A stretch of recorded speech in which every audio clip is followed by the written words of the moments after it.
జగన్మోహన్ రెడ్డి పాలనలో civil supplies శాఖలో భారీగా అవినీతి అవకతవకలు జరిగాయని అప్పుడు ద్వారంపూడి చంద్రశేఖర్ రెడ్డి ఆయన కాకినాడ పోర్ట్ని కేంద్రంగా చేసుకొని ఆయన భారీగా రేషన్ని విదేశాలకు తరలించేవారు అంటూ కొన్ని ఆరోపణలు వస్తున్నటువంటి నేపథ్యంలోనే ఇప్పటి ఆంధ్రప్రదేశ్ సివిల్ సప్లైస్ శాఖ మంత్రి నాదెండ్ల మనోహర్ గారు దాని మీద దృష్టి సారించి దానిలో ఆ శాఖలో జరిగినటువంటి అవినీతిని అవకతవకలను బయట పెట్టేందుకు ఆ శాఖను సమూలంగా ప్రక్షాళన చేసేందుకు ప్రయత్నాలు చేస్తున్నటువంటి నేపథ్యంలో అసలు ఆ శాఖలో గత ప్రభుత్వంలో ఏ మేరకు అవినీతి జరిగింది అనే దాని మీద మనం విశ్లేషణ చేసుకునేటువంటి ప్రయత్నం చేద్దాం. ప్రస్తుతం మనతో పాటు జనసేన పార్టీ అధికార ప్రతినిధి శ్రీనివాస్ గారు ఉన్నారు. సార్తో మాట్లాడదాం. సార్ నమస్తే అండి. నమస్తే అండి. జగన్మోహన్ రెడ్డి పాలనలో ఈ రేషన్కి సంబంధించి భారీగా అవినీతి అవకతవకలు జరిగాయని అందులో భాగంగానే ద్వారంపూడి చంద్రశేఖర్ గారు ఆయన ఈ కాకినాడ పోర్ట్ని కేంద్రంగా చేసుకొని ఈ రేషన్ని విదేశాలకు తరలించేవారు అంటూ ఆయన మీద అలాగే గత ప్రభుత్వం మీద కొన్ని ఆరోపణలు వస్తూ ఉన్నాయి.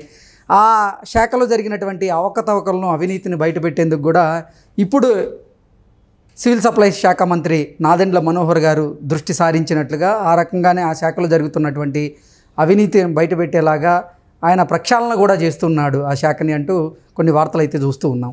ఏంటి సార్, ఏం జరుగుతుంది అసలు?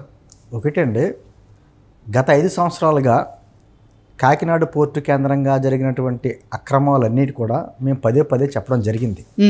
బట్ అప్పుడు అధికారంలో ఉన్న వైఎస్ఆర్ కాంగ్రెస్ పార్టీ వారు అవన్నీ ఆరోపణలే తప్ప నిజాలు లేదు అనేటువంటి వాదనలు ఎప్పుడు చేసుకుంటూ వచ్చారు. మొదటి నుంచి కూడా జనసేన అలాగే జనసేన నాయకులు నాదెండ్ల మనోహర్ గారే దాన్ని పదే పదే బయటకు తీసుకొచ్చేటువంటి ప్రయత్నం కూడా చేశారు.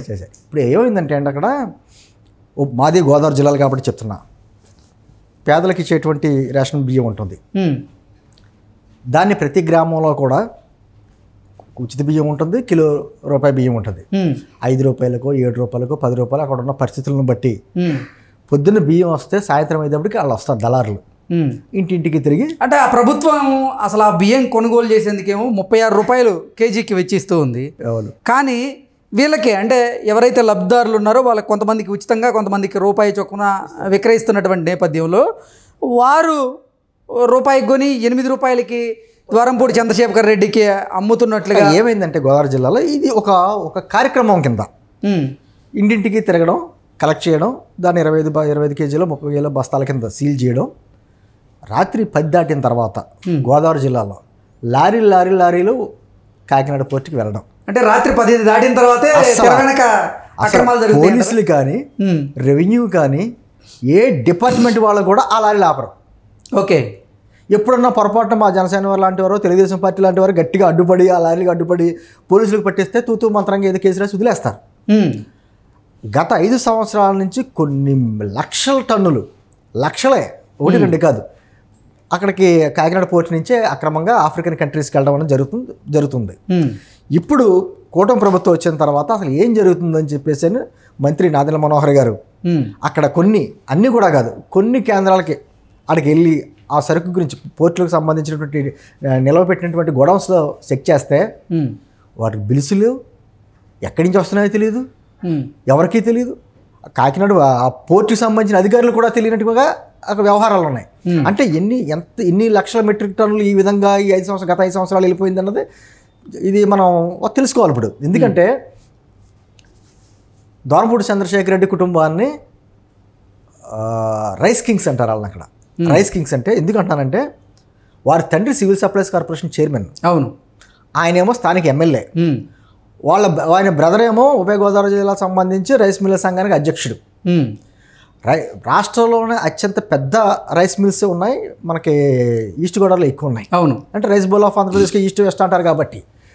అంటే పేదలకు ఇచ్చే బియ్యాన్ని ఏ విధంగా అక్రమ మార్గాల్లో తీసుకెళ్ళి వేల కోట్లు సంపాదించిందో ఆ కుటుంబం అన్నది మనకి తెలుస్తుంది.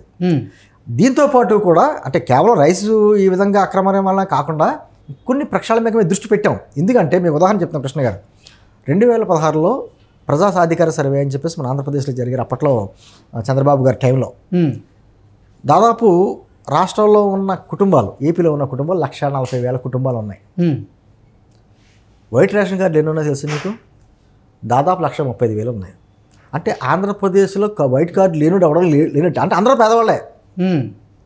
అంటే కార్డులు కుటుంబాలకే కార్డులకి చూసారా, అంటే ఏ విధంగా మిస్యూజ్ అవుతుంది అక్కడ. అర్హత లేని వాళ్ళకి కూడా కార్డులు ఉన్నాయి, ఓకే, భూస్వాములు కూడా కార్డులు ఉన్నాయి. నిజమైన పేదవాళ్ళకేమో వాళ్ళ కార్డుల గురించి అప్లై చేసుకుంటూ వాళ్ళ ఆఫీసుల చుట్టూ తిరుగుతున్నారు. ఓకే, ఈ రైస్ ఎందుకు అమ్ముకుంటున్నారు? ఆ రైస్ని వాళ్ళు ఉపయోగించుకోరు. ఇప్పుడు మిడిల్ అప్పర్ క్లాస్ వాళ్ళందరికీ ఆ రైస్ తీసుకుంటారు, ఏదో కార్డు ఉంది కాబట్టి వస్తుంది, దాన్ని అమ్ముకుంటాం, అదే కార్యక్రమం కింద ఉంది, అది వాళ్ళు యూజ్ చేయరు. నిజమైన పేదవాడైతే కొనుక్కోలేడు కాబట్టి ఆ రైస్ని ఉపయోగించుకుంటాడు.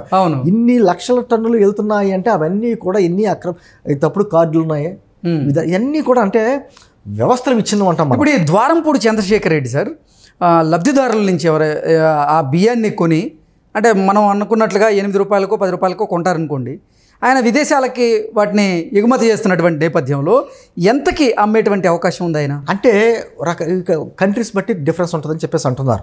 వాస్తవాలు మనకు పూర్తిగా తెలియదు. ఆఫ్రికన్ పాలిష్ చేస్తారు, పాలిష్ చేసి బాయిల్ చేసి ఏదో రకరకాలైనటువంటి కార్యక్రమాలు చేస్తారు. దాని రకరకాల కొంచెం దాని ఏమంటారో ఇరిగిన బియ్యం ఉంటుంది, మొక్కల కింద బియ్యం, ఆ టైప్గా కొన్ని ఉంటాయి. అంటే ఆఫ్రికన్ కంట్రీస్లో కొన్ని కంట్రీస్లో పేద కంట్రీస్ కొన్ని ఉన్నాయి, అక్కడికి ఆహార ధాన్యాలకు పంపిస్తూ ఉంటాం. ఓకే, దానికి ఈ బియ్యం అంతా పంపిస్తున్నారు. అంటే అక్కడ ప్రభుత్వానికే డైరెక్ట్గా ఇచ్చేస్తాడా, లేదంటే అక్కడ ఎవరినైనా డీలర్స్ని పెట్టుకున్నా? అక్కడ కూడా కొంతమంది డీలర్లు పెట్టుకున్నారనేటువంటి వార్తలు వస్తున్నాయి. అంటే వీటన్నిటి మీద విచారణ చేయాలి. అసలు ఏ కంట్రీస్కి వెళ్తున్నాయి, అక్కడ తీసుకుంటున్న డీలర్స్ ఎవరో, ఆ ప్రభుత్వం తీసుకుంటుందా, ప్రత్యేకమైన డీలర్స్ ఉన్నారా, ఇక్కడ ఇన్ని బిల్లులు లేకుండా ఈ పోర్టు నుంచి ఎన్ని గత 5 సంవత్సరాలు ఎన్ని వీటిలన్నింటి మీద సిబిఐ విచారణ జరపాలని మంత్రి గారు కోరారు. మీరు చూసారు కదా. ఇప్పుడు బిల్లులు లేకుండా ఏతో బ్యాగులు అక్కడ ఉన్నాయో, రైస్ బ్యాగులు, వాటన్నింటినీ సీజ్ చేయించారా? దాదాపు 12,000 టన్నుల బియ్యాన్ని సీజ్ చేశారు. మళ్ళీ మేము చెప్పే వరకు కూడా ఎక్స్పోర్ట్ ఆపమని చెప్పారు. సివిల్ సప్లైస్ కార్పొరేషన్ కింద దాదాపు గత 5 సంవత్సరాల్లో దాదాపు 33,000 కోట్లు అప్పు తెచ్చింది ప్రభుత్వం. 33,000 కోట్ల రూపాయలు కార్పొరేషన్ పేరు అప్పుడు కూడా తెచ్చారు కదా. అనేక రకాల అప్పుల్లో కార్పొరేషన్ మీద చేసే అప్పుల్లో కూడా సివిల్ సప్లైస్ కార్పొరేషన్ మీద కూడా దాదాపు 33,000 కోట్లు చేసింది.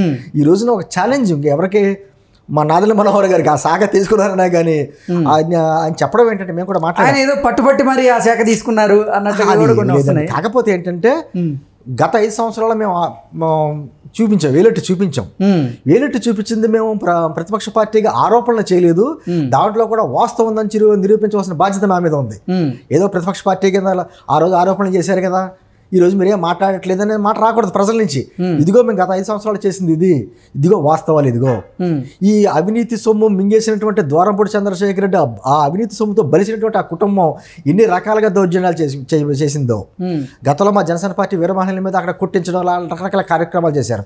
అదేవిధంగా మా పవన్ కళ్యాణ్ గారిని కూడా ఏ విధమైనటువంటి భాషతో తిట్టాడో మన పక్కన, అప్పుడు మాజీ ఎంపీ గారు కూడా పక్కన ఉన్నారు అప్పుడు. అంటే ఈ కార్యక్రమాలు ఎందుకు అంత బలుపు వచ్చిన మాటలు అంటే ఈ అక్రమ సొమ్ముతో బలిసిన సొమ్ముతోటి ఇవన్నీ మనం బయట పెట్టాలి కదా, ప్రజలకు ఏం జరిగిందో చూపించాలి కదా. గత 5 సంవత్సరాలు మేము ఆరోపణలు చేయలేదురా, మేము చెప్పిన ఎంత వాస్తవం చెప్పాలి. ఆ వాస్తవం ఏంటంటే మేము చెప్పిన దానికంటే కూడా ఎక్కువ అవినీతి కనబడుతుంది అక్కడ. మేము అసలు ఎక్స్పెక్ట్ చేయలా ఇన్ని టన్నులు దొరుకుతుందని. అంటే ప్రభుత్వం మారినా కూడా నీకు ఎంత ధైర్యం అంటే, ఆంధ్రప్రదేశ్ ప్రభుత్వం ఎటువంటి చర్యలు తీసుకోబోతుంది ఈ అంశం మీద? ఖచ్చితంగా దీని మీద ఒక సిబిఐ ఎంక్వైరీకి డిపార్ట్మెంట్ వైజ్గా నాదెళ్ల మనోహర్ గారు డిమాండ్ చేశారు. ఆయన కూడా ప్రభుత్వం తరఫున సిబిఐకి ఎంక్వైరీకి ఇస్తున్నారు. దాంతోపాటు గత 5 సంవత్సరాల్లో కాకినాడ పోర్టు కావచ్చు, లేకపోతే మచిలీపట్నం పోర్టు కావచ్చు, ఏ విధంగా లెక్కలు లేకుండా విదేశాలకి ఈ బియ్యం వెళ్ళినాయా, ఇంకేమైనా బియ్యం వాటిని ఇంకేమైనా తరలించారా ఏంటంటే అన్ని లెక్కలు తీయాలి కదా. ఖచ్చితంగా అన్ని లెక్కలు తీస్తాం బయటికి. ఎవరైతే తప్పు చేస్తారో మాత్రం ఖచ్చితంగా శిక్ష వేసేలాగా మా ప్రయత్నం చేస్తాం.